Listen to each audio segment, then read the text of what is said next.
Hello everyone, तूफान 3.0 batch में आपका स्वागत है। चैप्टर चल रहा था फिजिक्स का लाइट रिफ्लेक्शन एंड रिफ्लेक्शन। मैं हूं रमेश। चलिए शुरू करते हैं। इस चैप्टर को छोटे छोटे टॉपिक्स में डिवाइड किया था और इन टॉपिक्स में ये 4 टॉपिक पूरे कंप्लीट कर लिए थे पिछली वीडियोस में। इस टॉपिक का भी कुछ पार्ट हो चुका था। अगर आपने इन टॉपिक्स को कवर नहीं किया है, नहीं देखा है, तो प्लेलिस्ट में जाकर उन वीडियो को देखकर आगे बढ़ें। तो चलिए आज की क्लास शुरू करते हैं। इस स्लाइड तक हमने पढ़ लिया था कि P को हम पोल कहते हैं, T को सेंटर ऑफ कर्वेचर, F को फोकस और R को कहते हैं रेडियस ऑफ कर्वेचर और F को कहते हैं फोकल लेंथ। तो यहाँ तक हमने पढ़ लिया था। ये मैंने आपको दोबारा रिवाइज इसलिए कराया है क्योंकि आज जब मैं आपको रे डायग्राम बताऊंगा तो आप वहाँ पर कंफ्यूज ना हो कि C क्या है, P क्या है, R क्या है, F क्या है। तो चलिए आज हम पढ़ने वाले हैं rules of making ray diagram by concave mirror. ये रूल्स अगर हम पढ़ लेंगे तो फिर हमें रे डायग्राम बनाने में बहुत आसानी होगी। एक्चुअली इन रूल के बेसिस पे ही वो डायग्राम्स बनते हैं। सबसे पहला रूल ये है कि अगर कोई रे प्रिंसिपल एक्सिस के पैरेलल आती है तो वह मिरर से, कॉनकेव मिरर से टकराने के बाद वापस लौटेगी और फोकस से होकर जाएगी। ये जो फोकस है इससे होकर जाएगी। सबसे पहला रूल है, आपको ध्यान रखना होगा, लगभग सभी डायग्राम्स में, सभी रे डायग्राम्स बनाने में इसका यूज होगा। नेक्स्ट रूल क्या कहता है? नेक्स्ट रूल पहले वाले रूल के बिल्कुल उल्टा है। अगर कोई रे प्रिंसिपल फोकस पर आती है तो वह प्रिंसिपल एक्सिस के पैरेलल वापस चली जाती है। प्रिंसिपल एक्सिस के पैरेलल वापस चली जाती है। थर्ड रूल, अगर कोई रे सेंटर ऑफ कर्वेचर पर आती है, कॉनकेव मिरर के सेंटर ऑफ कर्वेचर पर आती है, तो वह सेंटर ऑफ कर्वेचर पे आने के बाद मिरर से वापस उसी दिशा में, जिस दिशा में वह आई थी, उसी दिशा में रिफ्लेक्ट बैक हो जाती है। चौथा रूल ये है कि अगर कोई रे डायरेक्टली पोल पर आती है, कॉनकेव मिरर के पोल पर, तो वहां से वह रिफ्लेक्ट बैक हो जाती है लगभग सेम एंगल बनाकर। ये पहला रूल है, ये दूसरा रूल है, ये तीसरा रूल है और ये चौथा रूल है। आप चाहे तो इनका स्क्रीनशॉट भी ले सकते हैं। अब इनका लेबलिंग आपको आना चाहिए। कई बार एंगल आई और एंगल आर को लेबल करने को कहते हैं एग्जाम में। अब समझ लेते हैं कि कॉनकेव मिरर में कोई इमेज बनानी है तो उसकी क्या क्या पोजीशन पॉसिबल है। तो सबसे पहली पोजीशन है इन्फिनिटी। कॉनकेव मिरर से इतनी दूरी पे कोई है कि हम उसको नाप नहीं सकते। दूसरी पोजीशन है सी के पीछे। अगर सी के पीछे है तो इसको नापा जा सकता है, तो इसको हम कहते हैं सी के पीछे, और ये दूसरी पोजीशन है। तीसरी पोजीशन है सी के ऊपर कोई ऑब्जेक्ट है, तो ये तीसरी पोजीशन है। सी और एफ के बीच में भी है तो उसे हम कहेंगे चौथी पोजीशन, यानी ये फोर्थ पोजीशन है।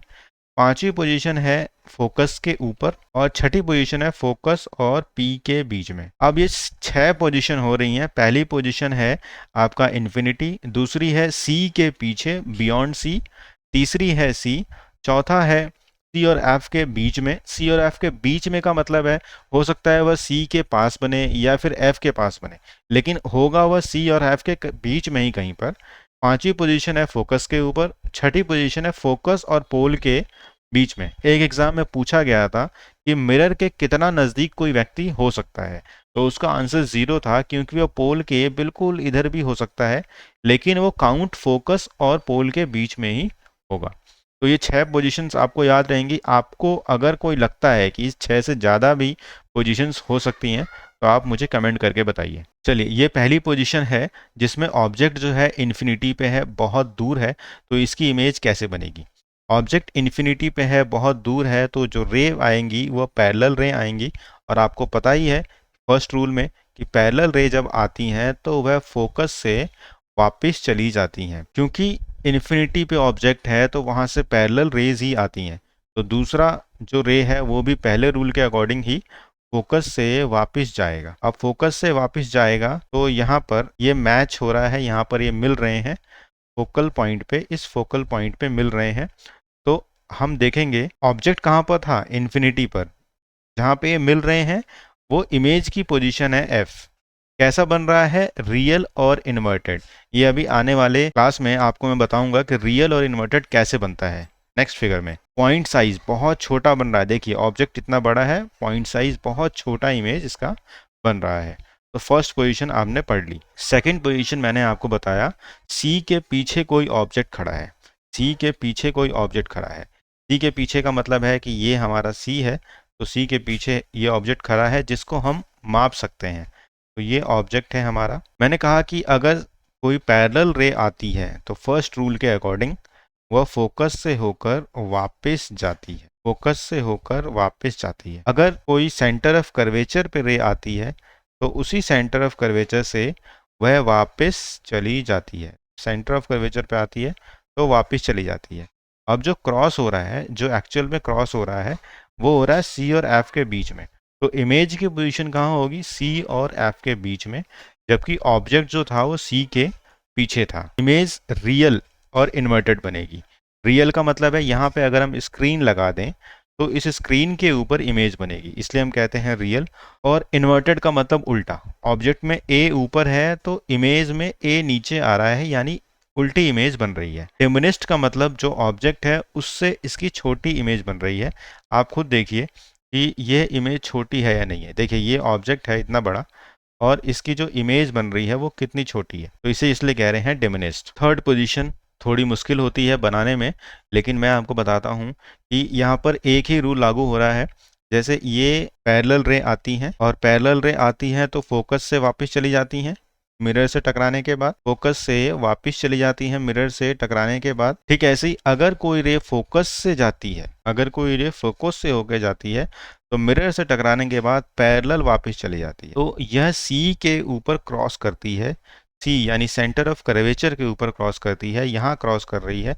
तो ऑब्जेक्ट जो है वो है ए बी। देखिए ये ऑब्जेक्ट है और उसके ठीक नीचे इमेज बन रही है जो सेम साइज की है। तो ऑब्जेक्ट सी पे था, इमेज सी पे है, रियल मतलब स्क्रीन पे बना सकते हैं इसे। ये इन्वर्टेड है, इन्वर्टेड मतलब उल्टा, और सेम साइज का इमेज बन रहा है जो ऑब्जेक्ट का था। नेक्स्ट है रे डायग्राम 4। यहाँ देखिए अब ऑब्जेक्ट सी और एफ के बीच में आ गया। आप देखेंगे पहले इन्फिनिटी पे था, पहले ऑब्जेक्ट कहाँ था? इन्फिनिटी पे था, फिर सी के पीछे आया, सी के पीछे के बाद फिर सी पर आया, अब सी और एफ के बीच में आ गया। देखिए सी और एफ के बीच में है तो पहली रे जाती है मिरर के ऊपर और वहां से रिफ्लेक्ट होके फोकस से होते हुए वापस जाती है। अब दूसरी है कि इस सी से एक रे जा रही है मिरर के ऊपर, सेंटर ऑफ कर्वेचर से ही ये वापस चली जाएगी, सेंटर ऑफ कर्वेचर से ही वापस चली जाएगी। और जब ये वापस जाती है तो ये क्रॉस कर रही है सी के पीछे। सी के पीछे का मतलब है सी के पीछे इतनी दूरी पे कि उसे हम माप सकते हैं। ऑब्जेक्ट कहाँ था? एफ और सी के बीच में। इमेज कहाँ बन रही है? सी के पीछे। रियल क्योंकि इसे स्क्रीन पर बनाया जा सकता है। इन्वर्टेड, इन्वर्टेड देखिए ये उल्टा बन रहा है ना। और एनलार्ज का मतलब है जो ऑब्जेक्ट का साइज है उस ऑब्जेक्ट के साइज से बड़ा इमेज का साइज है। फिफ्थ है जब ऑब्जेक्ट एक्चुअल में एफ के ऊपर आ जाता है। फर्स्ट रूल के अकॉर्डिंग लाइन पैरेलल जाती है प्रिंसिपल एक्सिस के और वापस आ जाती है फोकस से टकराकर। सेंटर ऑफ कर्वेचर से जो रेज जाती है वो टकराकर वापस सेंटर ऑफ कर्वेचर से ही आ जाती है। तो यहाँ पर ये दोनों क्रॉस नहीं हो रहे, लेकिन अगर इस रे को आगे बढ़ाया जाएगा, आगे बढ़ाया जाएगा तो इन्फिनिटी पे कहीं पर जाकर ये दोनों मिल जाएंगे। इसका अर्थ है कि ऑब्जेक्ट अगर फोकस पे है तो उसकी इमेज इन्फिनिटी पे बन रही है, रियल और इन्वर्टेड बन रही है और बहुत बड़े साइज की बन रही है, बहुत बड़े साइज की बन रही है। ये लास्ट रे डायग्राम है कॉन्केव मिरर का।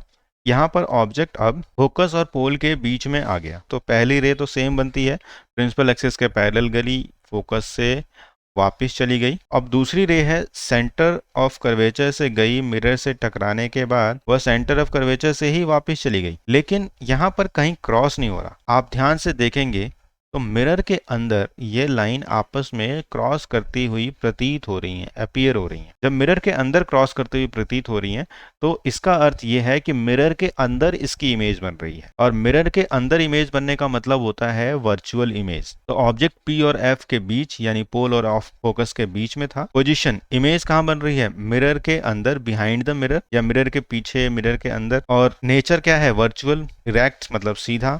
एनलार्ज मतलब एक्चुअल में ऑब्जेक्ट का जो साइज है उससे इसका बड़ा साइज है, इसलिए हम कह रहे हैं इसे एनलार्ज। देखिए ये ऑब्जेक्ट का साइज है और ये इमेज का साइज, इसलिए हम इसे कह रहे हैं एनलार्ज। अब ये सारी की सारी फिगर मैंने यहाँ पर एक साथ आपको रख दी है। मैं यहाँ पर ये बताना चाह रहा हूँ कि अगर आपको रूल पता है, देखिए ये पहले रूल और पहले रूल को मैच कर रहे हैं तो इमेज यहाँ बन रही है।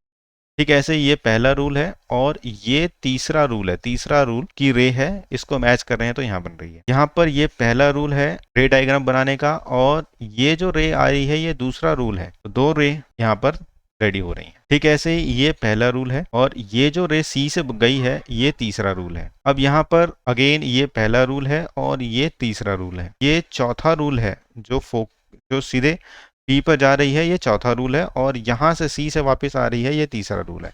तो मैंने जो आपको शुरू में बताए थे वह चार रूल जो मैं अभी आपको दोबारा दिखाता हूँ, वह चार रूल अगर आपने अच्छे से याद कर लिए, अच्छे से तैयार कर लिए, तो ये रे डायग्राम आपके लिए चुटकियों का खेल होगा। आपका छोटा भाई छोटी बहन भी इसको आसानी से बना लेंगे। तो एक बार उन रूल्स को दिखा देता हूँ। देखिए ये वही रूल हैं जो मैंने वहाँ पर इनकी सहायता से इमेज बनाए हैं। तो उम्मीद करता हूँ आपको ये क्लास बहुत अच्छी लगी होगी। इसको बार बार देखिएगा, बार बार समझिएगा, तभी आपको रे डायग्राम अच्छे से बनाने आएंगे। मैं आपको अगली क्लास में एक शीट दूंगा, उसको आप डाउनलोड करिए, प्रिंट करिए और उसमें खुद से रे डायग्राम बनाकर देखिए ताकि आपकी अच्छी प्रैक्टिस हो सके। अगले वीडियो में मिलते हैं। Thank you.